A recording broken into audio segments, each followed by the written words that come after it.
Hello friends, leap year do mathematics চ্যানেলে স্বাগত। তো বন্ধুরা, আজকে আমি একটা তোমাদের কাছে বিশেষ গুরুত্বপূর্ণ ভিডিও নিয়ে হাজির হয়েছি। এই ভিডিওটাতে আমি এবছর থেকে যে উচ্চ মাধ্যমিকের সিলেবাসের এবং পরীক্ষা পদ্ধতির একটা পরিবর্তন আসছে, বিশেষ করে আমি বলবো পরীক্ষা পদ্ধতির সিলেবাসের থেকেও একটা আমূল পরিবর্তন আসছে। তো সেই পরিবর্তনটার সাথে তোমাদেরকে কীভাবে মানিয়ে নিতে হবে, তোমাদের সিলেবাস কী হতে চলেছে, তোমাদের কোশ্চেন প্যাটার্ন কীরকম হতে চলেছে, কারণ তোমরা যে পড়বে সেখানে তোমার পরীক্ষা কীরকম হবে সেইটা যদি তোমার ধারণা স্পষ্ট না থাকে, তাহলে তুমি কিন্তু কীভাবে প্রিপারেশান নেবে সেটা ঠিক করতে পারবে না। তো সেই জন্য সবার আগে যেটা জানা দরকার, তোমার পরীক্ষার প্রশ্নর টাইপ কীরকম হবে সেটা তুমি যদি জানো, তাহলে তুমি বুঝতে পারবে যে তোমার কী রকমভাবে প্রিপারেশন বা প্রস্তুতি নেওয়া উচিত। বোঝা গেল? তো বন্ধুরা, আমি তোমাদেরকে রিকোয়েস্ট করব এই ভিডিওটা তোমরা শেষ পর্যন্ত দেখো। ভিডিওটা হয়তো একটু লম্বা হবে, কিন্তু আমি ভিডিওটাতে তোমাদেরকে ডিটেলসে বলবো যে তোমাদের কী পদ্ধতি, পরীক্ষা পদ্ধতি হতে চলেছে। এবং এই পরিবর্তনটা কিন্তু আমি বলছি বন্ধুরা, প্রথাগতভাবে যে পরীক্ষা এতদিন চলছিল তার থেকে একদম আমূল পরিবর্তন তোমরা লক্ষ্য করবে। ঠিক আছে? তোমাদের পুরো উচ্চ মাধ্যমিকটাকে 4টে পার্টে ভাগ করে দেওয়া হয়েছে, মানে 4টে সেমিস্টারে, প্রতি বছর 2টি করে সেমিস্টার। ঠিক আছে? তো এইভাবে ভেঙে দেওয়া হয়েছে। দেখো, আমি প্রথমের চলে এসেছি সেমিস্টার 1-এ। এই দেখো, এখানে ক্লাস 11টা নিয়ে আলোচনা করছি আমি, কারণ তোমরা এখন এই যারা মাধ্যমিক পরীক্ষা দিয়ে এই রিসেন্টলি উঠেছো, এটা তাদের জন্য। যারা এবছর উচ্চ মাধ্যমিক দিচ্ছ তাদের জন্য নয়। যারা এবছর উচ্চ মাধ্যমিক পরীক্ষার্থী, এটা তাদের জন্য নয়। যারা এখন 11-এ পড়ছো, এটা তাদের জন্য, মানে 11-এ এই মাধ্যমিক পরীক্ষা থেকে দিয়ে 11-এ যারা উঠতে চলেছো। ঠিক আছে? দেখো, সেমিস্টার 1, তাহলে ফার্স্ট ইয়ারে 2টো সেমিস্টার হবে, এটা সেমিস্টার 1, এরপরে আরেকটা হবে সেমিস্টার 2। ফুল মার্কস কত? 40। তাহলে সেমিস্টার 1-এ মানে প্রথম যে পরীক্ষাটা হবে তোমাদের ক্লাস 11-এ, তাহলে ক্লাস 11-এ কটা পরীক্ষা হবে? 2টো। একটা হবে সেমিস্টার 1 আর একটা হচ্ছে সেমিস্টার 2। বোঝা গেল? সেমিস্টার 1-এ কত নাম্বারের? 40 নাম্বারের পরীক্ষা হবে, ফুল মার্কস। ঠিক আছে? গণিতের ক্ষেত্রে। বোঝা গেল? আচ্ছা, এবার তোমাদেরকে আমি বলে দিই যে তোমাদের টপিকস কী কী থাকবে। দেখো, ভালো করে লক্ষ্য করবে এখানে। দেখো, ইউনিট 1-এ কী বলেছে? ইউনিট 1-এ তোমাদের থাকবে সেটস অ্যান্ড ফাংশন, যে চ্যাপ্টারটা আছে সেই পুরো বিষয়টা ইউনিট 1-এ আছে। মোট মার্কস হচ্ছে 15 নাম্বারের মধ্যে দেখো শুধু সেটের উপর থাকবে 4 নাম্বার। তারপর রিলেশন অ্যান্ড ফাংশনসের উপর থাকবে আরও 4 নাম্বার। এইখানে দেখো, দেখতে পাবে তোমরা, রিলেশনস অ্যান্ড ফাংশনসের উপর থাকবে 4 নাম্বার। ঠিক আছে? তাহলে শুধু সেটের উপর 4 নাম্বার, রিলেশন অ্যান্ড ফাংশনসের উপর 4 নাম্বার, তারপরে ত্রিকোণমিতি মানে ট্রিগোনোমেট্রিক ফাংশনস, এইটার উপরে থাকবে 7 নাম্বার। তাহলে ইউনিট 1-এ কী কী থাকবে? Set 4 number, relation and functions 4 number, trigonometric functions 7 number. তাহলে 4 আর 4 28, 7 15, মোট 15 হয়ে গেল ইউনিট 1। চলে এসে ইউনিট 2-তে। ইউনিট 2-তে কী আছে? অ্যালজেব্রা মানে বীজগণিত। কী আছে? প্রথমেই complex number and quadratic equations. তার মধ্যে কোয়াড্রেটিক ইকুয়েশনটা সম্পর্কে তোমাদের অল্প বিস্তর ধারণা আছে, তোমরা ক্লাস 10-এতে পড়েছো একটু। ঠিক আছে? তাহলে এটা হচ্ছে কমপ্লেক্স নাম্বার মানে হচ্ছে জটিল রাশি বা জটিল সংখ্যা, এবং কোয়াড্রেটিক ইকুয়েশন মানে দ্বিঘাত সমীকরণ। তাহলে এই চ্যাপ্টারটা থেকে কত নম্বর থাকবে? টোটাল 6 নাম্বার থাকবে। ইউনিট 2-তেও আছে 15 নাম্বার, তার মধ্যে এই চ্যাপ্টারটা থেকে থাকবে 6 নাম্বার। লিনিয়ার ইনইকুয়ালিটিজ মানে রৈখিক অসমীকরণ থেকে থাকবে 4 নাম্বার। তাহলে 6 আর 4 10 নাম্বার হয়ে গেল। তাহলে কমপ্লেক্স নাম্বার থেকে 6, লিনিয়ার ইকুয়েশন থেকে, ইনইকুয়ালিটিস থেকে 4। আর আছে একটা গুরুত্বপূর্ণ চ্যাপ্টার পারমুটেশন অ্যান্ড কম্বিনেশন, এর ধারণাটা খুব খুব ইম্পর্টেন্ট, এখান থেকে থাকবে 5 নাম্বার। তাহলে ইউনিট 2-তে কী কী থাকবে? Complex number and quadratic equations এখান থেকে 6, লিনিয়ার ইনইকুয়ালিটিস থেকে 4, পারমুটেশন কম্বিনেশন থেকে 5। তাহলে 15 নম্বর হয়ে গেল। আর একটা তোমাদের গোটা 11-এর সবচেয়ে গুরুত্বপূর্ণ যদি বলতে চাও, সেটা হচ্ছে লিমিটস অ্যান্ড ডেরিভেটিভস। এটার তোমরা ক্লাস 12টা পুরোটাই প্রায় লিমিটস অ্যান্ড ডেরিভেটিভসের উপর। ভীষণ গুরুত্বপূর্ণ একটা জায়গা, তোমাদের নতুন একটা কনসেপ্ট তোমরা শিখবে এখানে এসে। ঠিক আছে? এটা হচ্ছে ক্যালকুলাস, এটা ইউনিট 3-তে আছে। শুধু ক্যালকুলাসে থাকবে 10 নাম্বার। বুঝতে পেরেছো? এখানে ওয়েটেজটা 10 নাম্বার পুরো দিচ্ছে, মানে বাকি চ্যাপ্টারগুলোর থেকে এর নাম্বারটা বেশি, ফলে এর গুরুত্বটাও কিন্তু অনেক বেশি। ঠিক আছে? তো ইউনিট 3-তে থাকবে ক্যালকুলাস, লিমিটস অ্যান্ড ডেরিভেটিভস, সীমা এবং অন্তর্কলন যোগ্যতা। লিমিটস অ্যান্ড ডেরিভেটিভস মানে সীমা এবং অন্তর্কলন বা অন্তর্কলজ, সেখান থেকে থাকবে 10 নাম্বার। ঠিক আছে? তো এই হচ্ছে তোমাদের।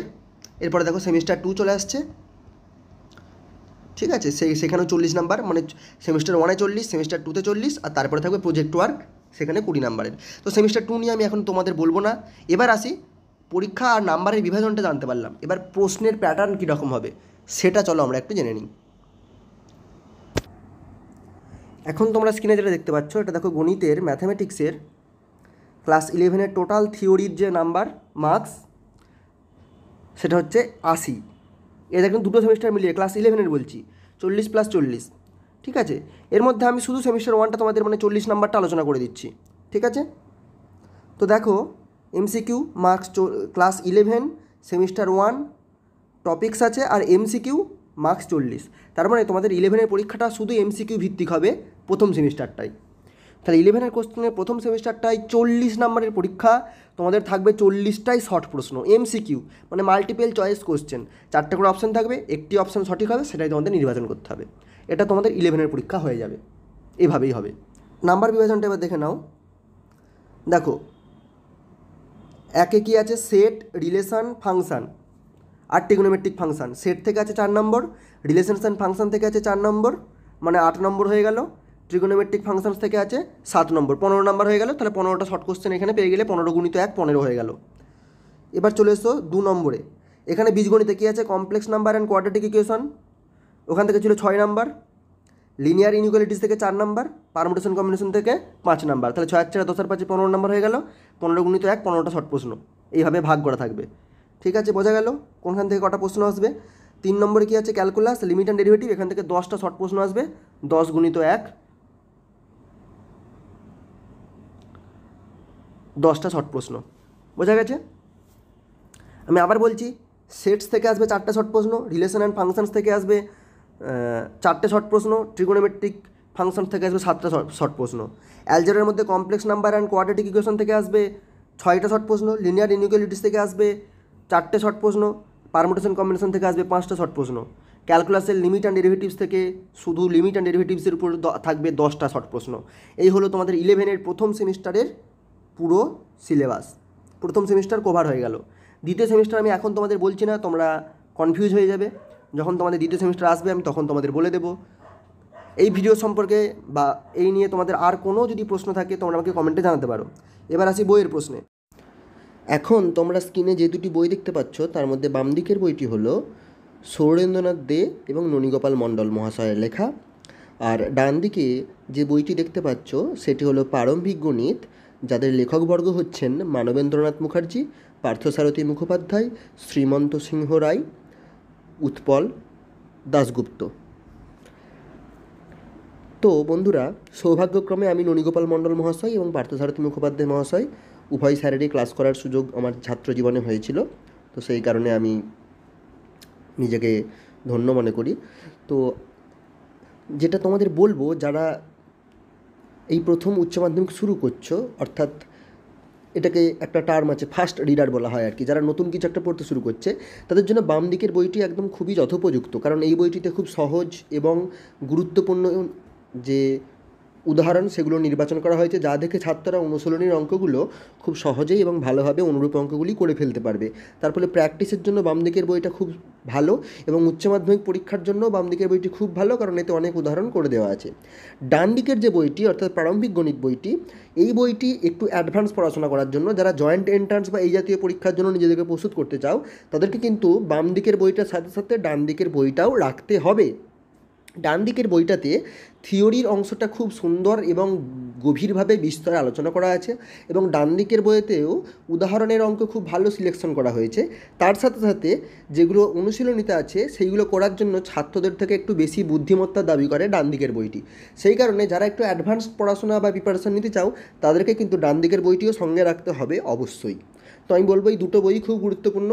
তো প্রথম শুরু করার জন্য বাম দিকের বইটিতে শুরু করতে পারো, তবে যদি তোমরা জয়েন্ট এন্ট্রান্স বা এই জাতীয় পরীক্ষার জন্য প্রিপারেশন নিতে চাও তাহলে অবশ্যই ডান দিকের বইটিও সঙ্গে রাখতে হবে।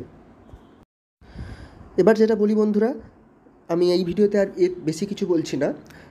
তোমাদের কারো যদি কোনো প্রশ্ন থাকে ভিডিও সম্পর্কিত বা সিলেবাস সম্পর্কিত বা অন্য কোনো সংক্রান্ত এই বিষয়ে, এইচএসের গণিত বিষয়ে, তোমরা প্লিজ আমাকে কমেন্টে জানিও, এবং এই ভিডিওর সম্পর্কে অবশ্যই তোমাদের কোনো ফিডব্যাক থাকলে আমাকে প্লিজ কমেন্টে জানাবে। আমি কমেন্টে তোমাদের উত্তরের অপেক্ষায় থাকলাম।